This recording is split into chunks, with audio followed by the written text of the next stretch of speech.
ప్రార్థించుకుందాం. సర్వశక్తియు మహాకృప కలిగిన మా ఘనమైన తండ్రి, నీ పాదములకు వందనములు, స్తుతి, స్తోత్రం, మహిమ, ప్రభావంకంతా కలుగునుగాక. తండ్రి, ఈ సమయంకై వందనం చెల్లిస్తూ ఉన్నాము. పరిశుద్ధాత్మ మాతో ఉండండి, మా ద్వారా మాట్లాడండి. వినుచున్న ప్రతి ఒక్కొక్క బిడ్డపై మీ యొక్క పరిశుద్ధాత్మను కుమ్మరించి ఆశీర్వదించమని మా ప్రభువును ప్రియరక్షకుడు యేసుక్రీస్తు దివ్యనామమున మిక్కిలి వినయంతో బ్రతిమాలి వేడుకొంచున్నాము. ఆమేన్. కాపరి గర్జన ప్రేక్షకులకు యేసునామములో శుభములు తెలియజేస్తూ ఉన్నాం. ఈ దినం మనం ధ్యానించే అంశము దుష్టకాలం నుండి విమోచన. ఇది గలతీ పత్రిక 1వ అధ్యాయము 3వ వచనం నుంచి 5వ వచనం వరకు మనం చదువుకుని ధ్యానించుకుందాం. 3వ వచనం, తండ్రి అయిన దేవుని నుండి మన ప్రభు అయిన యేసుక్రీస్తు నుండి మీకు కృపయు సమాధానము కలుగునుగాక.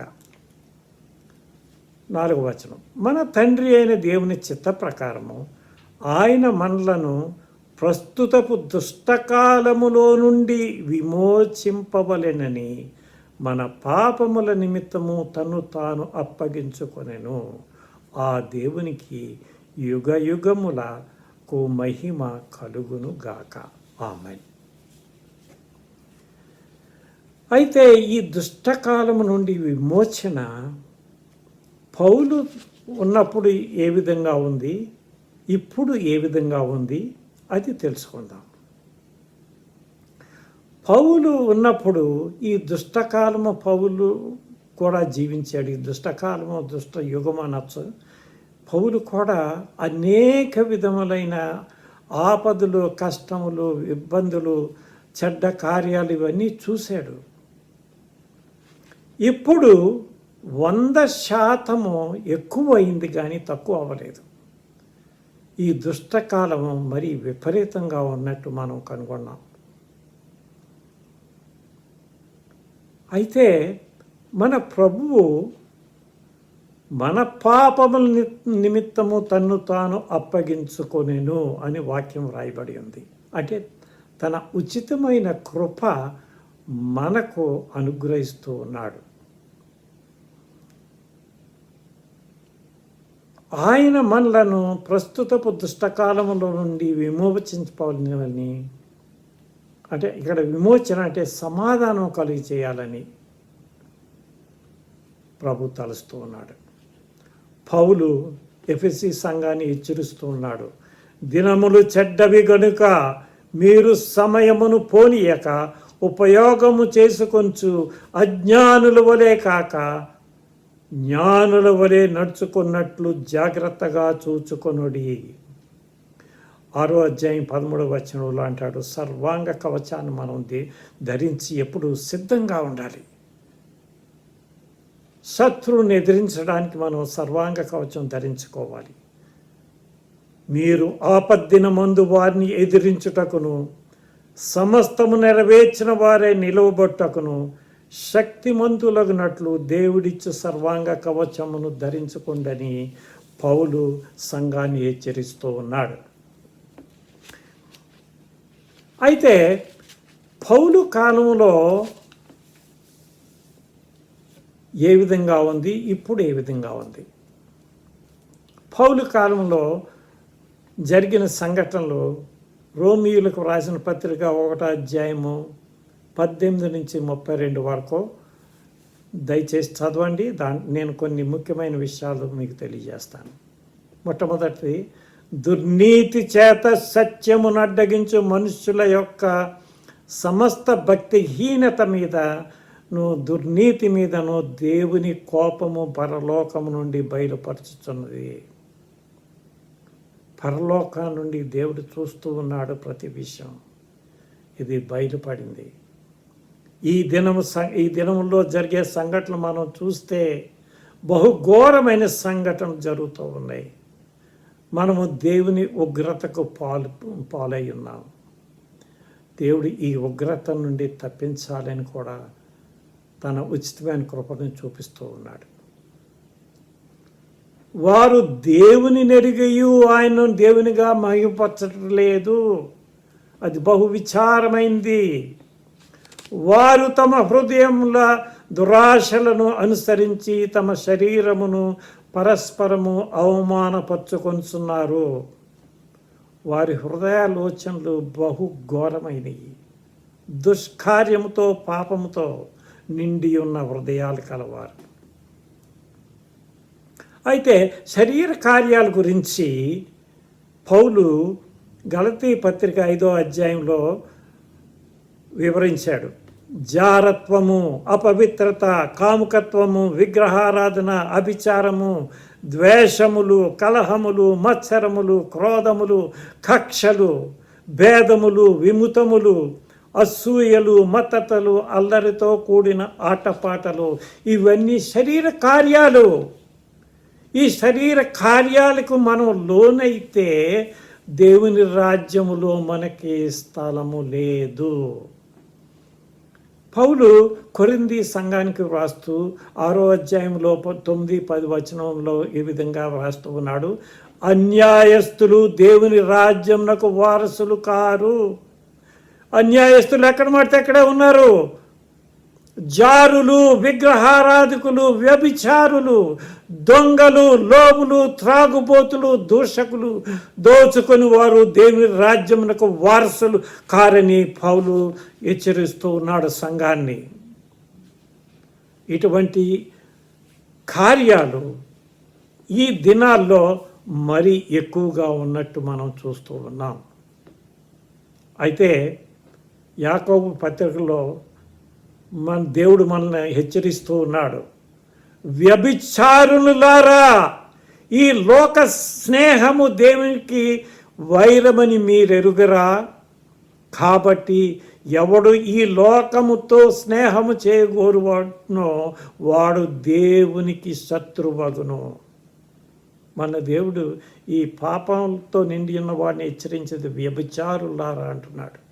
వ్యభిచారులారా, ఈ లోకంతో సంబంధం దేవునికి వైరం. ఎప్పుడైతే నీవు లోకంతో సంబంధం పెట్టుకుంటావో నీవు దేవునికి శత్రువు అని హెచ్చరిస్తూ ఉన్నాడు. ఈ లోకంలో ఉన్నవి శరీరాశ, నేత్రాశ, జీవప్తంబం. అయితే లోకమును దాని ఆశయు గతించిపోతున్నవి కానీ దేవుని చిత్తమును జరిగించువాడు నిరంతరమును నిలుచునని వాక్యం మనకి బోధిస్తూ ఉన్నది. అయితే ఇటువంటి లోకాశల నుంచి ప్రభువు మనల్ని విమోచించి విడుదల అనుగ్రహించాలని కోరుకుంటున్నాడు. Deliverance the lord provides. ఈ విడుదల 5 ముఖ్యమైన విషయాలు. ఎటువంటి విడుదల నుంచి దేవుడు మనల్ని విడుదల చేస్తున్నాడు నేను వివరిస్తాను. మొట్టమొదటిది పాపము అనే దోషము నుండి విడుదల. అయితే వాక్యం ఏం చెప్తుంది? 1 యోహాను 3వ అధ్యాయం 4లో పాపము చేయు ప్రతి వాడును ఆజ్ఞను అతిక్రమించును, ఆజ్ఞాతిక్రమమే పాపము. ఆదాము అవ్వలకు దేవుడు ఆజ్ఞాపించాడు, నీవి పండును తినవద్దు. వారు ఆజ్ఞను అతిక్రమించి ఆ పండును తిన్నారు. అది పాపముతో సమానం. అందుచేత ఏదేను వనం నుండి వెలివేయబడ్డారు. ఈ పాపం నుండి వచ్చేది ఏమిటంటే ఈ జీతం ఏమిటి? మరణం. రోమీయులకు రాసిన పత్రిక 6వ అధ్యాయం 23వ వచనంలోను 3వ అధ్యాయం 23వ వచనంలో ఈ విధంగా వ్రాయబడి ఉంది. పాపం వలన వచ్చు జీతం మరణము. అందరూ పాపం చేసి దేవుడు అనుగ్రహించు మహిమను పొందలేకపోతూ ఉన్నారు. అది సత్యం. అందరూ. కానీ దేవుడు ఇంకో విధంగా మనల్ని విముక్తి చేయాలని కోరుతున్నాడు. క్రీస్తు రక్తము వలన మన అపరాధములకు క్షమాపణ దొరుకుతుంది. ఆయన కార్చిన పరిశుద్ధ రక్తము, ఆ శిలువపై కార్చిన రక్తం ద్వారా మనకు క్షమాపణ. ఆ క్షమాపణ ఏ విధంగా ఉంది? ఎఫెసీ సంఘం పౌలు రాస్తూ ఉన్నాడు 1వ అధ్యాయం 7వ వచనంలో, దేవుని కృపా మహదైశ్వర్యమును బట్టి ఆ ప్రీనియందు ఆయన రక్తము వలన మనకు విమోచనము, అనగా మన అపరాధములకు క్షమాపణ మనకు కలిగి ఉన్నది. మన అపరాధాలను క్షమించాడు దేవుడు. రక్తము, ఆయన చిందించిన రక్తం ద్వారా మనకు విమోచన కలిగింది. అంతేకాదు, పాప క్షమాపణ నిమిత్తము ప్రతివాడు యేసుక్రీస్తు నామంలో బాప్తిస్మం పొందాలి అని దేవుడు వివరించాడు. ఆ నమ్మి బాప్తిస్మం పొందినవాడు రక్షింపబడునని వాక్యం రాయబడి ఉంది. మనము పాప క్షమాపణ నిమిత్తము ఎప్పుడైతే బాప్తిస్మం పొందుతామో మనకు రక్షణ కలుగుతుంది. ఆ రక్షణ దేవుడు మనకు ఉచితముగా అనుగ్రహించిన రక్షణ. మనం కష్టపడితే సంపాదించింది రక్షణ కాదు. కాబట్టి ఇప్పుడు యేసుక్రీస్తునందున్న వారికి నీవు ఎప్పుడైతే రక్షించబడ్డావో, ఎప్పుడైతే నమ్మి బాప్తిస్మం తీసుకున్నావో, అటు వారికి ఏ శిక్షా విధియో లేదు. ఎంత సంతోషకరమైన వార్త ఇది. రెండవది, పాపమను శక్తి నుంచి విడుదల, deliverance from the power of sin. ఈ పాపం అనేది బహుఘోరమైంది, శక్తివంతమైంది. ఈ పాపం నిన్ను బానిసగా చేస్తుంది.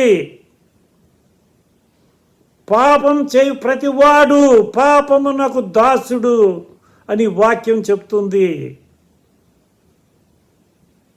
అయితే కుమారుడు మిమ్మల్ని స్వతంత్రులుగా చేసిన యెడల మీరు నిజముగా స్వతంత్రులైందరు. If the son set you free, you are free indeed. ఇది వాక్యం. ఈ వాక్యము సత్యం. అయితే దేవుడు ఇంకొక విధంగా మనకి విమోచన ఇస్తున్నాడు, పరిశుద్ధాత్మ వరం ద్వారా. తన యందు విశ్వాసముంచు వారికి పరిశుద్ధాత్మ వరము అనుగ్రహింపబడినని అపొస్తలుల కార్యం 2వ అధ్యాయము 38వ వచనంలో వ్రాయబడి ఉంది. ఆయన యందు విశ్వాసం ఉంచిన ప్రతి వారికి పరిశుద్ధాత్మ వరం దేవుడు అనుగ్రహిస్తున్నాడు. ఆ పరిశుద్ధాత్మ వరము నీవు నేను పొందడానికి సిద్ధంగా ఉండాలి. ఈ ఆత్మ వలన ఉపయోగం ఏమిటి? శరీర కార్యాలను చంపేస్తుంది. మనం శరీర కార్యాలకు లోను కాకుండా నువ్వు పాపం చేసినప్పుడు నీకు హెచ్చరిస్తుంది ఈ పరిశుద్ధాత్మ వరము. ఎదుగో నీవు పాపం చేయబోతున్నావు, జాగ్రత్త అని నిన్ను హెచ్చరిస్తుంది. పాపం నుండి నీ విమోచన, తప్పు మంచి దారిని నిన్ను నడిపిస్తుంది. అది పరిశుద్ధాత్మ చేసే కార్యం. ఆత్మచేత శరీర కార్యాలను చంపినట్లా నీవు జీవిస్తావు అని వాక్యము అభయమిస్తుంది. క్రీస్తు యేసునందు జీవమునిచ్చు ఆత్మ యొక్క నియమము పాప మరణముల నుండి నిన్ను విడిపించును. అంతకన్నా మనకు కావాల్సింది ఏమైంది? అటువంటి పరిశుద్ధాత్మ దేవుడు మనకు అనుగ్రహిస్తున్నాడు. మూడవది, శోధన అనే పాపం నుండి విముక్తి. టెంప్టేషన్ అందరికి వస్తుంది, నరమాతృలైన ప్రతి ఒక్కరికి వస్తుంది. కానీ ప్రభువు సైతాను చే 3 సార్లు శోధింపబడ్డాడు. పరిశుద్ధాత్మ శక్తితో, దేవుని వాక్యంతో సైతాన్ను గద్దించి పారదోలిన శక్తి దేవుడు చేశాడు. దేవునికి మొరపెట్టినప్పుడు మనము సర్వకాల శోధన నుండి తప్పించబడతాం. అందుచేత ప్రభు ఏమన్నాడంటే మత్తయి సువార్త 26వ అధ్యాయము 40వ వచనంలో, మీరు శోధనలో ప్రవేశించకుండునట్లు మెలకుగా ఉండి ప్రార్థన చేయుడి. మెలకుగా ఉండి ప్రార్థన చేయుడి. గెత్సెమనే తోటలో ప్రభువు సిలువ వేయబడక ముందు వెళ్ళినప్పుడు శిష్యులతో చెప్పాడు, మీరు మెలకుగా ఉండి ప్రార్థన చేయని ముమ్మారు చెప్పాడు. కానీ వారు అలసిపోయి నిద్రిస్తూ ఉన్నారు. ఈ మెలకుగా ఉండి శోధనలకు లోను కాకున్నట్లు మనము ఎల్లప్పుడూ ప్రార్థన చేయాలి. మనం ఎప్పుడైతే ప్రార్థనలో ఎక్కువగా ఉంటామో, మనం దేవుని వాక్యాన్ని ధ్యానించి ప్రార్థన చేస్తూ ఉంటామో, శోధన నుండి మనం తప్పించకూడదు. అయితే ప్రభువు ఒక గొప్ప దీవెన మనకిచ్చాడు. మనం ఎంత శోధనను ఎదుర్కొనగలమో అంతవరకే ఇస్తాడు. మనం భరించరాని శోధనలు మనకు దేవుడు ఎప్పుడు ఇవ్వడు. 1 కొరింథీ 10వ అధ్యాయము 13వ వచనం మొదట భాగం మనం చూసినట్టయితే, సాధారణముగా మనుషులకు కలుగు శోధన తప్ప మరి ఏది మీకు సంభవించలేదు. దేవుడు నమ్మదగినవాడు. మీరు సహింపగలిగినంత కంటే ఎక్కువగా ఆయన మిమ్మల్ని శోధింపనీయడు అని వాక్యం చెబుతుంది. మనం ఎంత సహిస్తామో అంతేకాదు 13వ వచనం ఆఖరి భాగం చూస్తే, సహింపగలుగుటకు ఆయన శోధనతో కూడా తప్పించుకొని మార్గమును కలుగు చేశాను. శోధన నుంచి తప్పించడానికి కూడా దేవుడు మాకు ఒక మార్గాన్ని ఉంచాడు. ప్రతి విచారం పక్కన ఒక సంతోషాన్ని కూడా ఇచ్చాడు. ఇది మనం గ్రహించవలసిన విషయం. 4వది నైతిక అంధకారం అనే పాపం నుండి విడుదల. కాముకత్వం బహుఘోరమైన వ్యాధి. దాని నుంచి మనం విడుదల పొందాలి. పౌలు ఎఫెసీ సంఘానికి వ్రాస్తూ ఉన్నాడు 4వ అధ్యాయం 19లో, వారు సిగ్గులేని వారై ఉండి నానా విధమైన అపవిత్రతను అత్యాశతో జరిగించుటకు తమ్మును తామే కాముకత్వమునకు అప్పగించుకొనిరి. అయితే క్రీస్తు ప్రభు హెచ్చరిస్తూ ఉన్నాడు, నా యందు విశ్వాసముంచు ప్రతి వాడు చీకట్లో నిలిచి ఉండకుండా నట్లు నేను ఈ లోకముకు వెలుగై ఉన్నానని ప్రభు హెచ్చరిస్తున్నాడు. మరియు యేసు ప్రభు అంటున్నాడు యోహాను సువార్త 8వ అధ్యాయం 12లో, నేను లోకమునకు వెలుగై ఉన్నాను, నన్ను వెంబడించువాడు చీకట్లో నడవక జీవపు వెలుగు గలవాడై ఉండునని వారితో చెప్పాను. చివరిగా గతించిపోవచ్చున్న లోకము దాని ఆశ నుండి విడుదల. 1 యోహాను 2వ అధ్యాయం 17లో ఈ విధంగా వ్రాయబడింది, లోకమును దాని ఆశయు గతించిపోవుచున్నవి కానీ దేవుని చిత్తమును జరిగించువాడు నిరంతరము నిలుచును. లోకమును దాని ఆశయు గతించిపోవుచున్నవి కానీ దేవుని చిత్తమును జరిగించువాడు నిరంతరము నిలుచును. ఎందుకంటే ప్రభువు వచ్చే సమయం బహు సమీపంగా ఉంది. అయితే ప్రభువు దొంగ వచ్చినట్లు వచ్చును. ఆ దినము ఆకాశము మహాధ్వనితో గతించిపోవును, భూతములు మిక్కుటమైన వేండ్రముతో లయమైపోవును. అయితే మన విడుదల ఎటువంటిది? మరణము ద్వారా విడుదల. నీతిమంతులు నశించుట చూచి ఎవరూ దాన్ని మనసుకు పెట్టరు. భక్తులైన వారు తీసుకొని పోబడుచున్నారు, కీడు చూడకుండా నీతిమంతులు కొనిపోబడుచున్నారని ఎవరికి నీ తోచదు. అనేక మంది ప్రశ్నిస్తూ ఉంటారు, క్రైస్తవేతరులైనా క్రైస్తవులు కూడా చనిపోవడం లేదా? క్రైస్తవులు దేవుడు ఈ అవినీతిని చూడకుండా, ఈ కీడుని చూడకుండా దేవుడు వారిని తీసుకుంటూ ఉన్నాడు. కాబట్టి ప్రభు ఇచ్చిన వాగ్దానం చూద్దాం. ప్రభువు ప్రతి దుష్కార్యం నుండి నన్ను తప్పించి తన పరలోక రాజ్యమునకు చేరునట్లు నన్ను రక్షించును. యుగ యుగములు ఆయనకు మహిమ కలుగును గాక. ఆమేన్. ఈ 5 ముఖ్యమైన విషయాలు ఏ విధంగా ప్రభు మనల్ని విడుదల చేస్తున్నాడో మరి ఒకసారి మీకు తెలియపరుస్తాను. పాపం అనే దోషం నుండి ప్రభు మనల్ని విడుదల చేస్తూ ఉన్నాడు. పాపమను శక్తి నుంచి విడుదల చేస్తూ ఉన్నాడు. శోధనను పాపం నుండి విడుదల చేస్తూ ఉన్నాడు. నైతిక అంధకారం అనే పాపం నుండి విడుదల చేస్తూ ఉన్నాడు. గతించిపోవచ్చున్న లోకము దాని ఆశ నుండి ప్రభువు మనల్ని విడుదల చేస్తూ ఉన్నాడు. దేవుడు ఈ వాక్యాన్ని దీవించుగాక. దేవుని పొందుదాం.